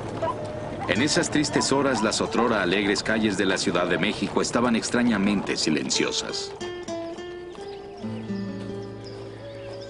Multitud de familias habían emigrado. Las puertas y balcones estaban cerrados. La sola vista de la ciudad desierta inspiraba tristeza y pavor. Era como el semblante de una beldad sin movimiento y con las cuencas vacías en donde brillaron los hermosos ojos. Guillermo Prieto. Santa Anna reunió a los generales en los que aún confiaba. Le ofreció su lugar a cualquiera que quisiera tomarlo. Nadie dio un paso al frente. Cuando Scott estuvo a las puertas de la capital, Santa Anna decidió aceptar la oferta de Estados Unidos para negociar la paz. Cuando menos, esto le compraría tiempo.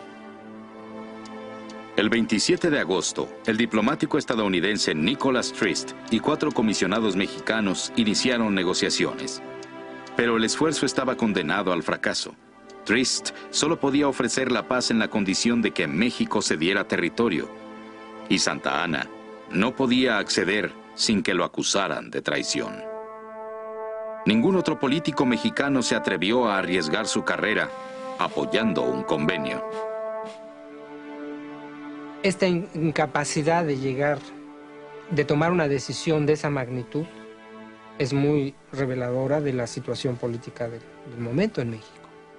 Nadie está dispuesto a correr el riesgo de algo que se sabe está perdido. Finalmente, desilusionado, Trist interrumpió las negociaciones, convencido de que Santa Anna había dejado escapar su última oportunidad. Santa Anna no estaba dispuesto a dar el paso decisivo y se dejó llevar por el peso de las circunstancias, arriesgándose a una batalla que todos estaban seguros que perdería. Las pláticas de paz habían fracasado. Momentos después, incluso la tregua empezaba a derrumbarse. Scott estaba convencido de que Santa Anna había utilizado el tiempo para fortificar la ciudad, violando los términos del armisticio. El 6 de septiembre, exigió a Santa Anna que capitulara antes del mediodía siguiente. Incapaz de hacer la paz, Santa Anna se decidió por la única alternativa que tenía. Esta fue la respuesta que escribió a Scott. Asuma usted la responsabilidad a los ojos del mundo, que fácilmente perciben de qué lado está la moderación y la justicia.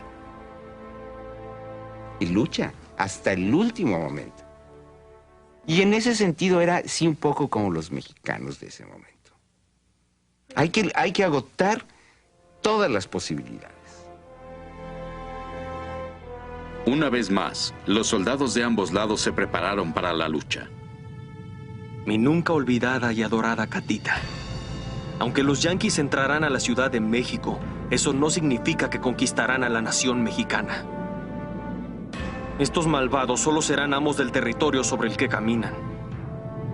La nación entera se levantará y los destruirá.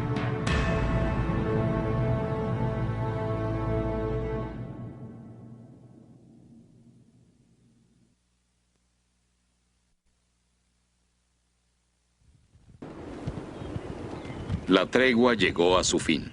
La batalla por la Ciudad de México no tardaría en comenzar. Scott ordenó a sus ingenieros que investigaran las vías de entrada a la capital. Había dos rutas de ataque posible. Una desde el sur, por la garita de San Antonio. Otra desde el oeste, por las garitas de San Cosme y Belén. En el acceso occidental se encontraba un antiguo molino llamado Molino del Rey. Corrían rumores de que ahí se almacenaba pólvora y de que se había instalado una fundición para convertir campanas en cañones. Scott ordenó que se capturara el molino. Al caer la noche sobre el campamento estadounidense, el capitán Kirby Smith se tomó unos instantes para escribir a su esposa. Mi amadísima, casi desvarío al reflexionar sobre la desamparada situación en la que caerás. Con los niños dependiendo solo de ti si yo caigo en la próxima batalla. Mañana iremos al matadero. Agradezco a Dios que no sepas el peligro que corremos. Buenas noches. A la mañana siguiente, los soldados de Estados Unidos avanzaron sobre el molino, solo para ser sorprendidos por una devastadora ráfaga de la artillería mexicana. Muy pronto, 3.500 hombres se encontraron sumidos en una desesperada batalla contra cerca de 10.000 soldados mexicanos. La sangrienta batalla duró más de 2 horas. Una y otra vez los soldados estadounidenses cargaron contra el feroz fuego contrario. Nuestras tropas pelearon como héroes, diría el teniente John Peck, y fueron aplastadas como gusanos. La batalla del Molino del Rey valió a las fuerzas de Scott cerca de 800 bajas. Entre los caídos estaba el comandante temporal de la infantería ligera, capitán Kirby Smith. Para las tropas de Santa Anna, la tasa fue mucho mayor. Sorprendidos por la tenacidad del ataque norteamericano, las huestes mexicanas se replegaron lentamente. Al registrar el edificio, las tropas estadounidenses se vieron obligadas a aceptar una amarga ironía. La fundición de cañones por la que tantos habían ofrendado su vida no existía. Al interior de las puertas de la Ciudad de México, los habitantes solo podían preguntarse cuándo caería el ataque final. Las campanas, mudas hace muchos días, solamente suenan para tocar arrebato. La mitad de los habitantes puebla las azoteas para ver venir su destino, mientras la otra se encierra o corre a las armas para preparar su última defensa. José Fernando Ramírez. Santa Anna estacionó sus tropas y artillería en las garitas al sur y al oeste de la ciudad y en el castillo de Chapultepec, desde donde se podía ver el acceso del oeste. Entonces, esperó a ver por qué dirección atacarían la ciudad las tropas de los Estados Unidos. Winfield Scott nunca había hecho una apuesta mayor. De cada 5 soldados que marcharon con él al valle, 1 había caído. Otra batalla tan costosa como la del Molino del Rey sería la última que pelearía. Finalmente, Scott tomó una decisión. Atacaría la Ciudad de México desde el oeste. Pese a las advertencias de algunos de sus oficiales, el general ordenó atacar el castillo de Chapultepec. El general William Worth, uno de los mejores y más experimentados comandantes de Scott, se oponía al ataque sobre Chapultepec. Después de la decisión dicen que se le oyó balbucear: seremos derrotados. Al amanecer del día siguiente, el 12 de septiembre, la artillería estadounidense abrió fuego contra los muros y las azoteas de Chapultepec. El bombardeo duró 14 horas, pero las tropas mexicanas se mantuvieron firmes. Dentro del castillo, el general Nicolás Bravo dirigía a 832 defensores, incluyendo a más de 50 cadetes del colegio militar. A medida que los obuses hendían los muros del castillo, Bravo urgió a Santa Anna a que mandara refuerzos, pero estos nunca llegaron. A Santa Anna se le veía constantemente atravesar la calzada, ya ordenando una marcha, ya reconociendo lugares peligrosísimos con valor temerario. Parece que le veo con su sombrero de hippie japa y su fuete en la mano, su paleto y su pantalón de lienzo blanquísimo. Despilfarraba su actividad, y así como no podía llamársele traidor, no podía sin injusticia considerársele como buen general. Guillermo Prieto. El coronel Juan Cano, que había ayudado a fortificar las posiciones mexicanas en Cerro Gordo y en Churubusco, se afanaba en reparar las deterioradas defensas de Chapultepec. Cano sabía que el tiempo estaba por acabársele. Esa noche le ordenó a su hermano Lorenzo que le llevara a su tío un mensaje sellado. Juan Cano dijo que solo se trataba de una petición de provisiones. Cuando Lorenzo entregó el mensaje, se enteró de algo distinto. Querido tío, estoy cierto que mañana moriremos.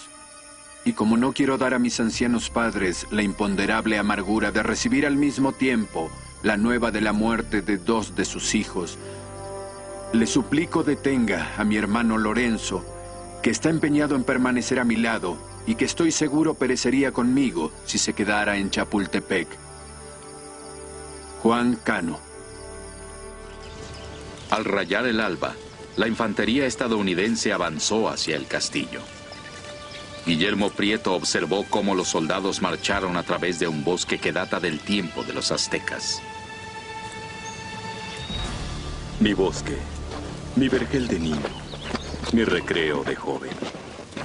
Verlo lastimado, herido, atropellado por el invasor, me atormentaba como si hubiera pisoteado y ultrajado el cuerpo de mi padre. Guillermo Prieto. 500 voluntarios encabezaban la fuerza de asalto. Según la tradición militar, se autodenominaban la Esperanza Desolada. Emplazando escalerillas, los hombres subían para enfrentarse al fuego de los fusiles mexicanos. Los yanquis trepaban como cabras, salvando todas las rocas y todos los matorrales.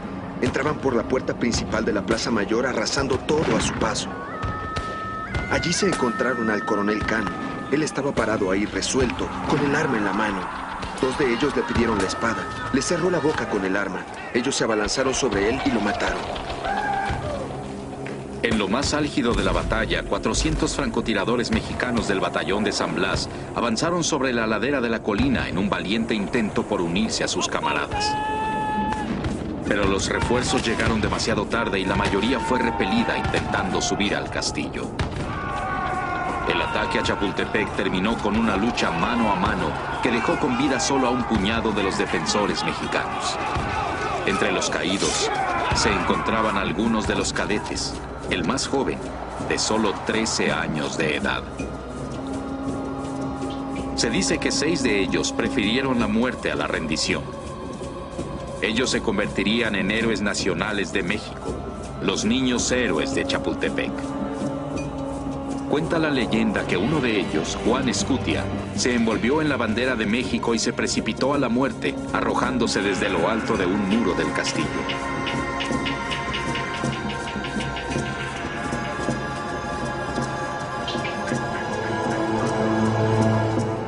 Desde una colina cercana, 30 de los desertores estadounidenses capturados en Churubusco con el batallón de San Patricio presenciaron el evento, parados sobre carretas tiradas por mulas con la soga al cuello. Finalmente la bandera de Estados Unidos se izó sobre el castillo. Chapultepec había caído.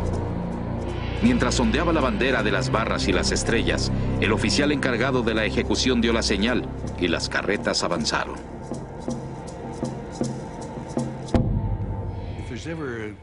Si existe un solo caso en el que los puntos de vista difieren diametralmente, es este.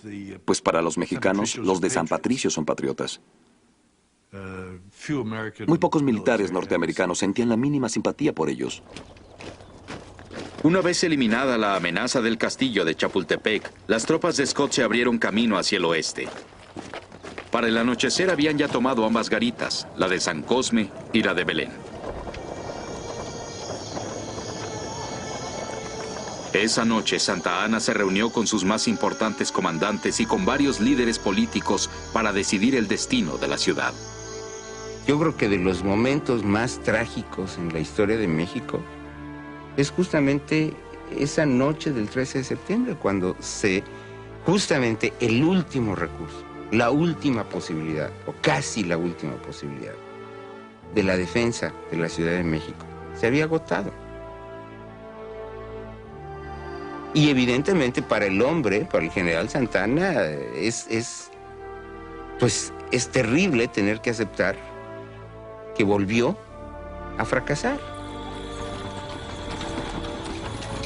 Poco después de las 11, un carruaje llegó por el general Antonio López de Santa Anna. Más tarde, esa misma noche, 9,000 tropas lo acompañaron hasta la salida de la ciudad.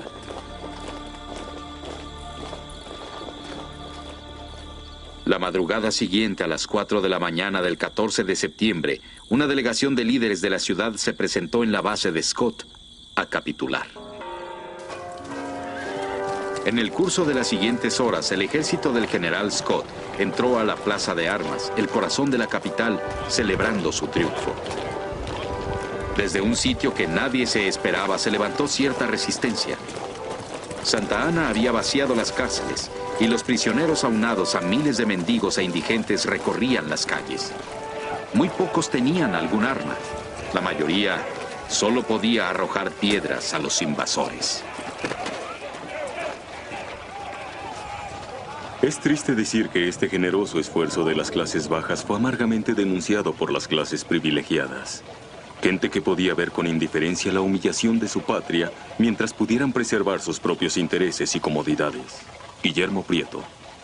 Entonces es claro para mucha gente que si se arma a estos campesinos o a clases bajas de la sociedad, derrotan, barren con los 10,000 soldados de Scott y se siguen en una revolución social por toda la sociedad nacional. Eso no lo pueden permitir. Entonces prefieren perder lo que haya que perder frente a los Estados Unidos antes de arriesgar una conmoción social que borre del mapa las clases de privilegio en México. Cuando los estadounidenses afirmaron el control de la capital, Santa Anna renunció a la presidencia. Manuel de la Peña y Peña, el presidente de la Suprema Corte de Justicia, se convirtió en presidente de México. En menos de un mes, de la Peña y Peña ordenó una corte marcial para Santa Anna y lo destituyó del mando. Fugitivo de su propio gobierno y perseguido por los soldados estadounidenses, Santa Anna huyó finalmente a su exilio en Jamaica. En un mensaje de despedida a su país, se exculpó con una familiar combinación de autocompasión y orgullo. Compatriotas, la mala fortuna me ha privado de la incomparable satisfacción de presentarles una espléndida victoria. Pero nunca cometí un crimen contra mi patria. Un buen nombre, cuando me haya ido, es a lo más que llega mi ambición. He deseado todo lo grandioso y glorioso para México, y para obtenerlo no he escatimado ni mi propia sangre. Esto lo saben y me harán justicia.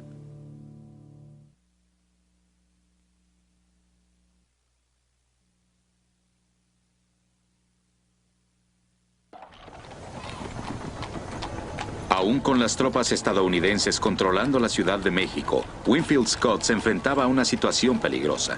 Los Estados Unidos nunca habían ocupado una capital extranjera. Todo lo acontecido hasta entonces, los sacrificios de ambos lados, no significarían nada sin un tratado. Era el momento que el comisionado para la paz, Nicholas Trist, había estado esperando, una oportunidad para reclamar su lugar en la historia. Pero antes de poder iniciar las pláticas, Trist recibió un avasallador despacho proveniente de Washington. Estaba despedido. 6 de octubre de 1847. El presidente, en el convencimiento de que la prolongación de su presencia con el ejército no puede traer ningún bien, me ha instruido a relevarlo de su misión. Él ha decidido no hacer más ofertas de negociar con el gobierno mexicano. Ahora ellos han de implorar la paz. James Buchanan, secretario de Estado de los Estados Unidos. El presidente interino Manuel de la Peña y Peña rogó a Trist que no partiera. Durante semanas los líderes mexicanos se habían esforzado por configurar un gobierno lo suficientemente estable para siquiera intentar una negociación. En este momento se hace necesaria para los mexicanos también la negociación, porque hay el temor de la pérdida completa del territorio mexicano o de más territorio del que ya había sido ocupado en el norte y demandado por los Estados Unidos. En México ambas partes confiaban en Trist. Sin él todos temían que las negociaciones se desplomarían. Bajo presión tanto de Scott como de la Peña y Peña para que no se marchara, Trist tomó una decisión. En una condescendiente carta de 65 páginas, informó a Buchanan su intención de desobedecer al presidente. De no aprovechar de inmediato la presente oportunidad, podría perderse toda posibilidad de celebrar un tratado, quizá para siempre. Trist sabía que su réplica demoraría semanas en llegar a Washington y que pasarían aún más semanas antes de que recibiera una furiosa respuesta. Mientras tanto, él intentaría negociar la paz.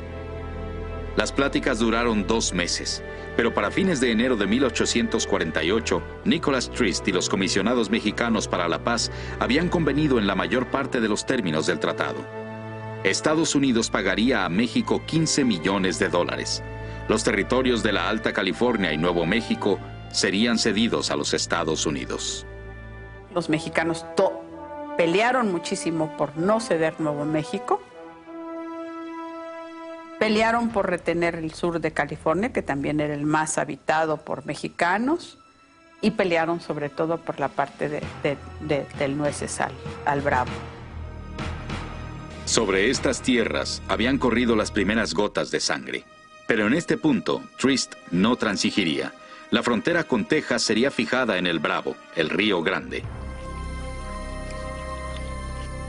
Los mexicanos que residían en territorios transferidos a los Estados Unidos tendrían 2 alternativas. Podían quedarse en sus tierras y elegir la nacionalidad estadounidense o la mexicana, o podían marcharse. La mayoría elegiría quedarse. Se crea la frontera, esta frontera política artificial, y de pronto parte de una familia está de un lado y otra parte del otro. Así que divide familias, las desgarra. De repente no solo se encuentran en lados opuestos de la frontera, sino que se oponen también políticamente, porque la guerra siguió peleándose en muchos aspectos, aunque ya no en el militar. En ese sentido, ahora son enemigos, a pesar de no concebirse de ese modo ni contemplarse así. El 2 de febrero de 1848, Trist y los comisionados mexicanos se reunieron en el poblado de Guadalupe Hidalgo, cerca de la Basílica de la Virgen de Guadalupe, la santa patrona de México. En este sitio se firmó el documento que más tarde se conocería como el Tratado de Guadalupe Hidalgo. Años después, Trist le confió a su esposa Virginia que en aquellos instantes su sentido del deber lo había obligado a esconder sus sentimientos. El día de la firma, uno de los comisionados mexicanos, José Bernardo Couto, le comentó a Trist: «Este debe ser para usted un momento de orgullo, no menos orgulloso para usted que cuanto humillante es para nosotros». A esto el señor Trist respondió: «Solo estamos firmando la paz. Dejemos que sea esto lo único que ocupe nuestros pensamientos». Pero al contárnoslo a nosotros, dijo: «Si esos mexicanos hubieran podido escudriñar mi corazón en esos momentos, hubieran sabido que mi sentimiento de vergüenza, como americano, era mucho más intenso de lo que podría ser el de ellos». Virginia Trist. El tratado llegó a Washington el 19 de febrero. Polk aún estaba indignado por la insubordinación de Trist, pero al presidente le preocupaban también los extremistas expansionistas que podrían intentar prolongar la guerra. Puesto que en sí el tratado le pareció aceptable, Polk lo sometió al Senado sin alteraciones. Sabía que se opondrían fieramente a aquellos que querían quedarse con México entero. Debemos mandar a ese país un ejército con poder suficiente para desarticular la resistencia. La anexión de todo México es un proyecto glorioso. New York Herald. Pero había otros en el Senado que temían las consecuencias que podría tener el otorgar la ciudadanía a los mexicanos. Entre estos últimos se encontraba John C. Calhoun, de Carolina del Sur. Nunca hemos soñado en incorporar a nuestra unión a nadie que no sea de raza caucásica, la raza libre y blanca. Los enormes infortunios de la América española se remontan al error fatal de situar a estas razas morenas en igualdad con la raza blanca. John C. Calhoun. A fin de cuentas, los moderados prevalecieron y el Senado aprobó el tratado. El sueño estadounidense del destino manifiesto se había hecho realidad. Desde el Océano Atlántico hasta el Pacífico, esa nación se había convertido en una potencia transcontinental. Ahora tocaba a México ratificar el tratado. El presidente de la Peña y Peña se enfrentó a facciones extremistas de su propio Congreso mexicano. Algunos representantes argumentaban a favor de continuar la guerra. Muchísima gente había sacrificado demasiado para aceptar la derrota.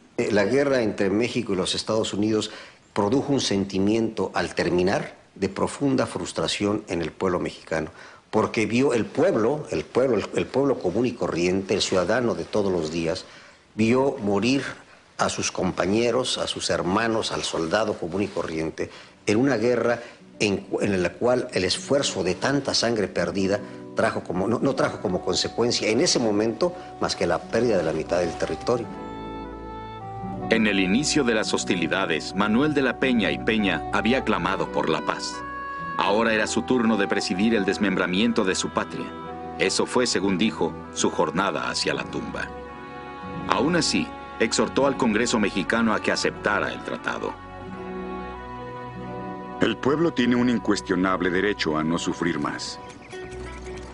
Sería una horrenda falta de humanidad someterlos a los horrores de una reanudación de las sangrientas batallas, especialmente después de tantos años de guerra civil. Lo cierto es que se ha cedido una parte fértil y hermosa de nuestro territorio. No deseo obscurecer la verdad. Mucho menos quiero negar el dolor que me acoge por la separación de los mexicanos de California y Nuevo México.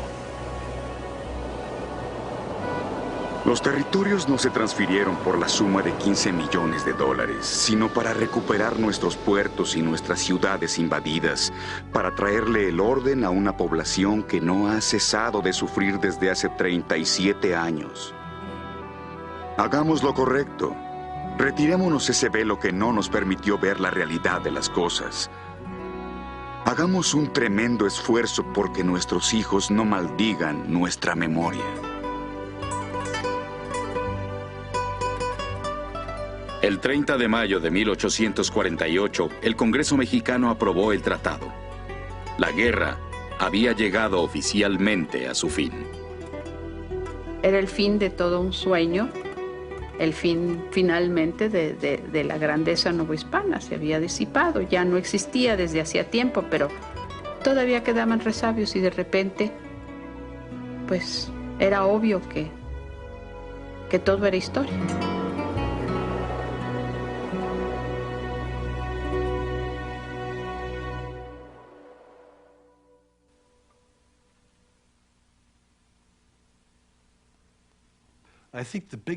Creo que la más grande lección para los norteamericanos es que deben darse cuenta de que los mexicanos no han olvidado estos hechos. Por eso, si pensamos que nos comportamos amigables, hospitalarios, generosos al tratar con los mexicanos hoy día, y sentimos que tienen ciertas reservas, es porque están muy conscientes de su historia. Y creo que entender la guerra con México nos ayudará a comprender cómo se sienten ellos al respecto. pienso dejar como reflexión final la única utilidad que provocó o que nos dejó este choque. Desde luego, una mutilación dolorosa de nuestro territorio, pero a cambio, muy cara por cierto, muy caro por cierto, un espíritu de mexicanidad. El 4 de julio de 1848, los veteranos de la guerra contra México desfilaron orgullosamente por las calles de su capital.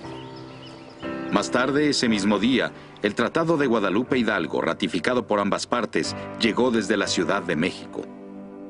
James K. Polk demostró ser un hombre de palabra.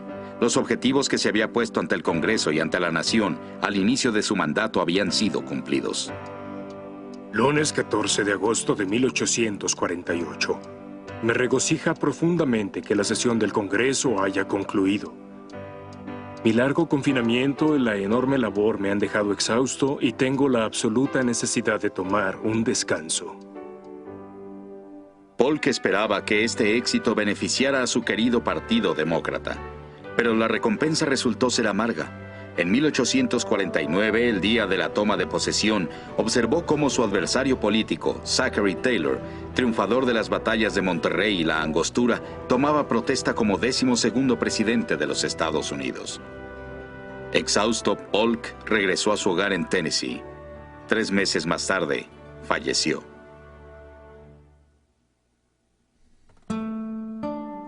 Aún después de ser derrotado en batalla y desterrado al exilio, Antonio López de Santa Anna volvería a ser convocado a la presidencia de su país una vez más, en 1853.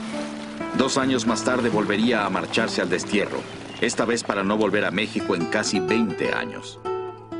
Me he bebido la copa de la amargura gota a gota.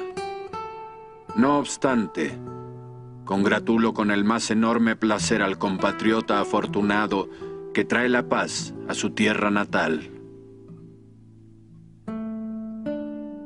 Santa Anna vivió sus últimos años en la oscuridad, sin la riqueza y la fama que tan ávidamente había perseguido en su juventud. Al final, lo único que le quedaba era la lealtad de su esposa, doña Dolores Tosta de Santa Anna.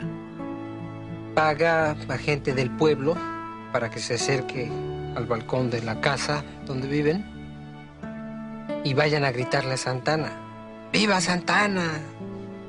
Y Santa Anna sale ahí al balcón a agradecer el fervor del pueblo, sino sintiéndose que es nuevamente el presidente, que puede volver a hacerlo, que esa fue como la razón fundamental de su vida. En el otoño de 1848, Guillermo Prieto y los otros autores de apuntes sobre la historia de la guerra entre Estados Unidos y México publicaron su obra.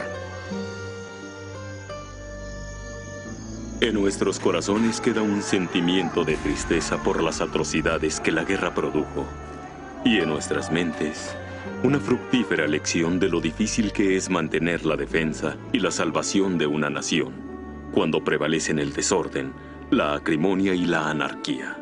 Guillermo Prieto. Para México, perdimos el territorio.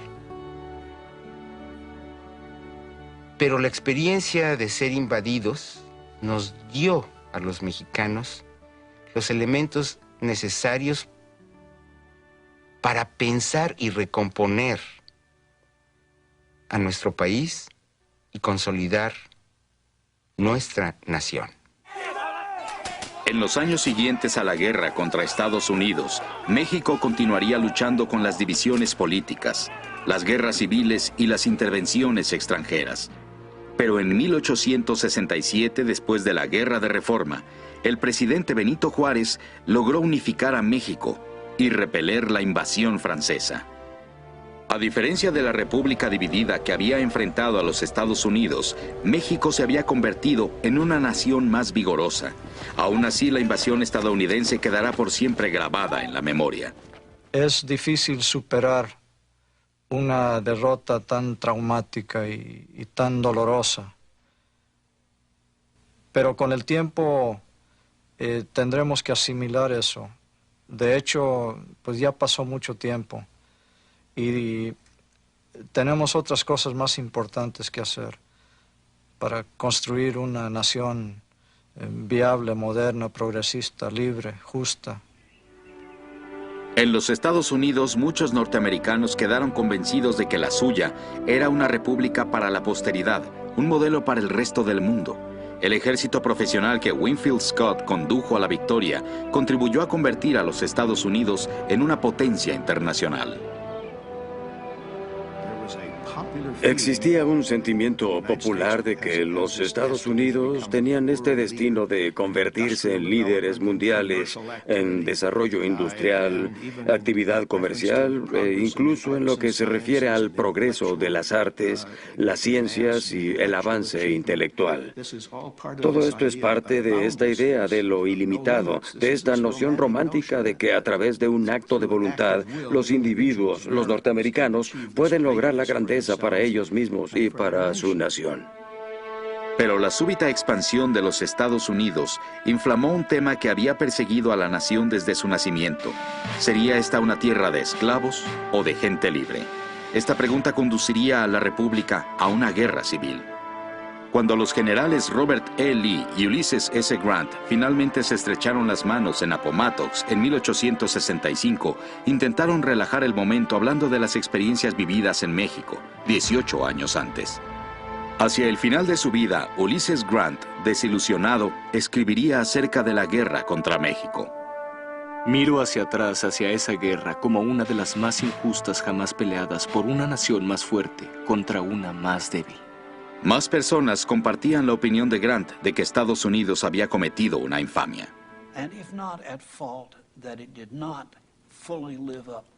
Aun si no lo llamamos infamia, definitivamente no estaba atendiendo a su ideología, tal como ésta se expresa en los más nobles textos de Estados Unidos sobre la democracia y la libertad.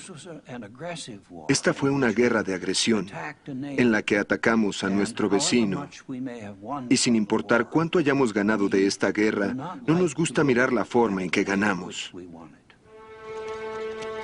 Las tierras arrebatadas a México se convertirían en una importante fuente de riqueza para una creciente nación estadounidense. El descubrimiento del oro en California desató una gran corriente migratoria de emprendedores y pioneros en busca de nuevas oportunidades. Para los nativos americanos sería la última invasión de sus tierras natales y el principio de otra lucha por la supervivencia que continuaría durante generaciones por venir. En el lejano pasado, el mundo parecía ser suficientemente grande para el piel roja y el hombre blanco. Un día, él vino a comerciar. Ahora viene a luchar. Se cubre el rostro con nubes de celos e ira y exige que nos marchemos. Seitanquia, oso sentado. Después del Tratado de Guadalupe Hidalgo, más de 75,000 mexicanos eligieron permanecer en el territorio que pasó a ser parte de los Estados Unidos. La mayoría optaría por la ciudadanía estadounidense, pero muchos perderían las tierras en que sus familias habían habitado por generaciones. Estados Unidos no los reconoce como ciudadanos. De hecho, casi inmediatamente yergue un sinfín de barreras y múltiples obstáculos para no considerarlos ciudadanos con pleno derecho. Ni a ellos, ni tampoco a los indios, que ya se encontraban aquí desde antes. Y México les pierde la pista, los pierde a ellos. Entonces, ¿qué pasó con ellos? ¿Quiénes son? No solo es quiénes sean, sino que ellos no tienen patria ni nación. En California, ni el acaudalado Mariano Vallejo pudo mantener su lugar en el nuevo orden. En lo que muchos opinan fue una violación flagrante del Tratado de Guadalupe Hidalgo, Vallejo fue obligado a comprobar la validez de las mercedes de tierra que le había hecho México. La batalla legal lo obligó a vender gran parte de su propiedad para pagar abogados. Al final, perdió el resto a manos de los prestamistas yanquis. La rueda de la fortuna es muy voluble, escribiría Vallejo. Fui de sus primeras víctimas. Cuando le llegó la muerte en 1890, lo único que le quedaba eran unas 100 hectáreas, 2 caballos y una vaca. La violencia no es solo militar, sino violencia del alma. Es una violencia espiritual tanto para los victimarios como para las víctimas. Desde mi punto de vista, aún se vive esa violencia. Esa violencia no ha sanado. Vivimos con las consecuencias de esa violencia. Y para mí, para nosotros, trascenderla es asumirla, es aceptarla. En 1947, Harry Truman se convirtió en el primer presidente de Estados Unidos en visitar la Ciudad de México. Inesperadamente, el señor Truman hace una visita fuera de agenda al castillo de Chapultepec. Aquí paga tributo a la memoria de los jóvenes mexicanos caídos hace 100 años, defendiendo la capital de esta nación contra el ejército de los Estados Unidos. Este gesto conmovió a todo México. Truman hizo una promesa a México. Observaremos la doctrina de la no intervención. Lo que esta significa es que una nación poderosa no tiene el derecho a imponer su voluntad sobre una más débil por la sola razón de tener más fuerza. Mientras más rápido los mexicanos enfrentemos cómo hemos sido frente a los Estados Unidos, podremos relacionarnos mejor con los norteamericanos. Basta ya de los mitos, somos la víctima del imperialismo. Sí, lo fuimos, es cierto, y muchas otras cosas también. Nosotros, las propias condiciones nacionales les ayudaron y favorecieron que ellos hicieran lo que han hecho. ¿En qué medida está sucediendo lo mismo hoy? Entonces, a mí me parece que el caso de la guerra es un ejemplo muy importante para que los mexicanos reconozcamos cómo hemos sido, cuáles han sido los enormes problemas que hemos tenido que enfrentar en situaciones tan críticas como ha sido la guerra. Porque desmitificar nuestra relación con los Estados Unidos en nuestras condiciones actuales de delimitación de nuevas fronteras, ya sea geopolíticas, culturales o económicas, es fundamental. Yo creo que la guerra, estudiar la guerra, contribuirá para un mejor futuro entre estos dos países que no pueden cambiar la geografía y que están obligados a vivir juntos.